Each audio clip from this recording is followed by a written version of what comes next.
Hello everyone, welcome back to my channel.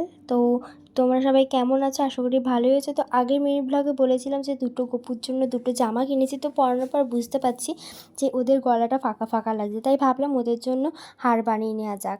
তাই জন্য দেখো 4টে ফুল ডিজাইনের পুঁতি নিয়ে নিয়েছি, আর তার সাথে পিঙ্ক কালারের ছোটো ছোটো 4টে পুঁতি নিয়ে নিয়েছি। তো চলো এবার মালাটা বানানো যাক। তাই দেখো বড় ফুল ডিজাইনের পুঁতির মধ্যে ছোট পিঙ্ক কালারের পুঁতি নিয়ে নেব। তো তার মাঝখানে হোয়াইট কালারের গোলাপ ফুল ডিজাইনের সাদা পুঁতি নিয়ে নেব। তো মালাটাকে কমপ্লিট করার জন্য হোয়াইট কালারের পুঁতি 13খানা নিয়ে নিচ্ছি, কারণ আমাদের গপু যেহেতু ছোটো তাই অল্প কয়েকটা পুঁতির মধ্যেই হয়ে যাচ্ছে। তো ফাইনালি দেখো মালাটা বানানো হয়েই এসছে। তো এরকমই 2খানা মালা বানিয়ে নেব, কারণ আমাদের এতে যেহেতু 2খানা গপু আছে। তারপরে দেখো এবার গপুদেরকে পরিয়ে নিচ্ছি। তো গপুদেরকে পরিয়ে নেওয়ার পর যদি গপুদেরকে দেখতে ভালো লেগে থাকে মালাটা পরে, তাহলে চ্যানেলটিকে সাবস্ক্রাইব করে দেবে আর ভিডিওটিকে অবশ্যই লাইক করে দেবে।